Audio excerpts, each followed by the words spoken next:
Salam Bapak Ibu, saudara-saudari yang terkasih. Selamat datang di channel Pemulihan Hati. Mari kita mendengarkan renungan firman Tuhan yang berjudul Merebut Hati untuk Tuhan. Kita harus selalu ingat bahwa Allah kita yang hadir menyertai kita di dalam dan melalui Roh Kudus adalah Allah yang lemah lembut, yang tidak memaksa kita berbuat sesuatu atas apa yang Dia kehendaki atau perintahkan, atau apa yang Dia ingini. Allah tidak memaksa, tetapi tentu kita tahu bahwa kitalah yang harus bertindak, mengambil keputusan. Ada satu hal yang harus kita lakukan, yang itu tidak dilakukan oleh Allah, karena Allah melanggar tatanannya jika melakukan hal itu. Dan Allah menghendaki kita melakukannya tanpa terpaksa, tanpa dipaksa. Hal itu adalah merebut hati untuk Tuhan. Hati siapa yang direbut? Hati kita sendiri. Jadi kita harus merebut hati kita sendiri untuk Tuhan.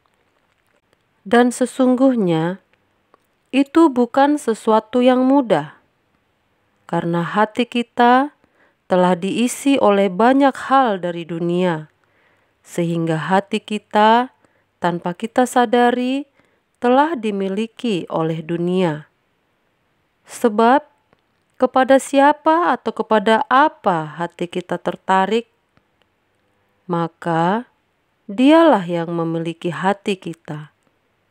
Dunia dapat dilihat oleh mata, juga dapat disentuh, dan dapat dirasa oleh panca indera kita. Tapi Allah tidak.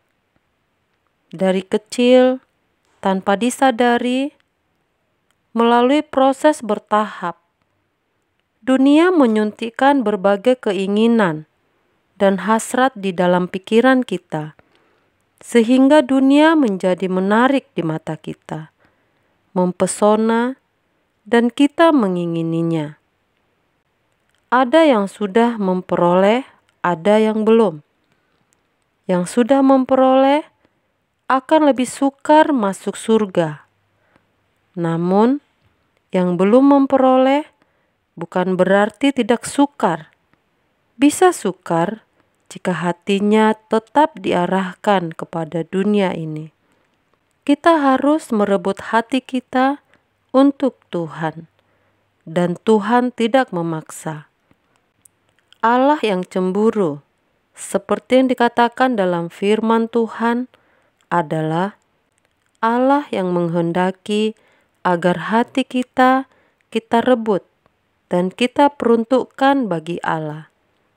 Jika hal itu terjadi, maka barulah Tuhan menjadi satu-satunya yang mempesona kita, satu-satunya yang menarik, satu-satunya yang memikat, dan tentu mengikat hati kita. Masalahnya, dunia telah menjadi sesuatu yang menarik, memikat, mempesona, dan di dalam hal ini ada selera yang terbangun untuk memiliki dan menikmati dunia. Seorang Kristen yang rajin ke gereja, aktivis, bahkan pendeta, belum tentu sudah lulus dalam arti melepaskan semua ketertarikannya dan seleranya terhadap dunia. Banyak orang hanya karena tidak kebagian saja atau tidak berhasil meraih, padahal sejatinya masih memiliki harapan atau keinginan untuk memiliki dunia ini.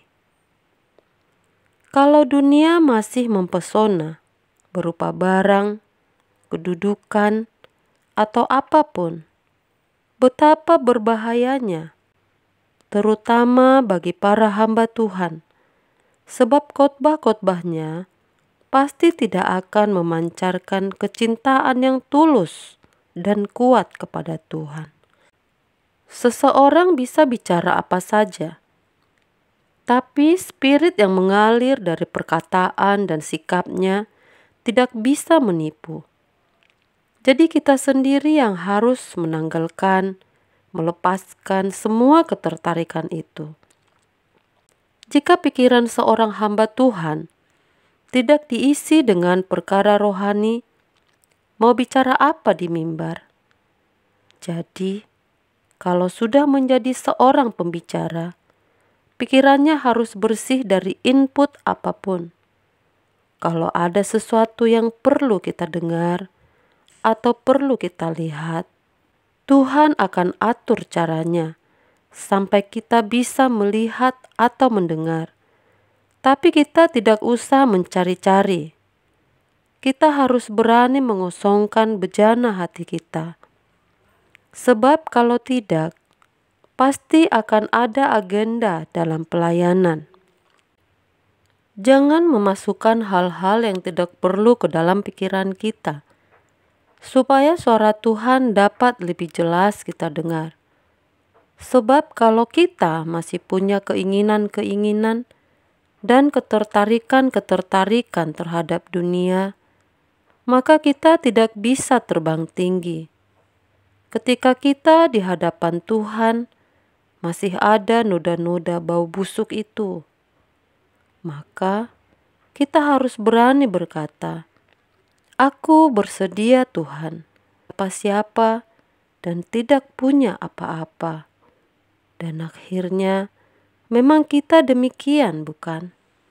Setiap kita akan pulang dengan tangan kosong, tanpa membawa siapa-siapa dan apa-apa. Hal ini bukan berarti kita tidak bisa menikmati apapun yang Tuhan berikan. Panca indera kita masih bisa menikmati, tapi tidak bisa dibelenggu, diperbudak oleh apapun yang kita nikmati. Merupakan suatu keindahan yang luar biasa ketika kita dapat menikmati sesuatu tanpa dikuasai oleh sesuatu, kecuali terhadap Tuhan. Sebab hanya Tuhan yang dapat kita nikmati dan yang menguasai kita. Coba seandainya besok siang kita meninggal dunia, maka hari ini kita pasti tidak akan sibuk dengan urusan apapun kecuali urusan Tuhan. Kenapa kita tidak berpikir bahwa mungkin bukan besok melainkan malam ini adalah malam terakhir kita? Apa sekarang yang masih mengikat hati kita? Mungkin satu keadaan dan kita berharap kalau keadaan ini selesai, maka kesulitan ini selesai. Jika keadaan ini bisa dilewati, maka kita bahagia. Sejatinya, kesulitan hidup kita tidak selesai pun, kita harus tetap bahagia karena kita bersama Tuhan. Sekalipun Dia tidak mendengar dan tidak menjawab doa kita, tidak masalah. Yang penting kita ada di hadirat-Nya. Kita memiliki Dia dan Dia memiliki kita. Demikianlah renungan ini kiranya dapat memberikan pencerahan bagi kita semua. Tuhan Yesus memberkati.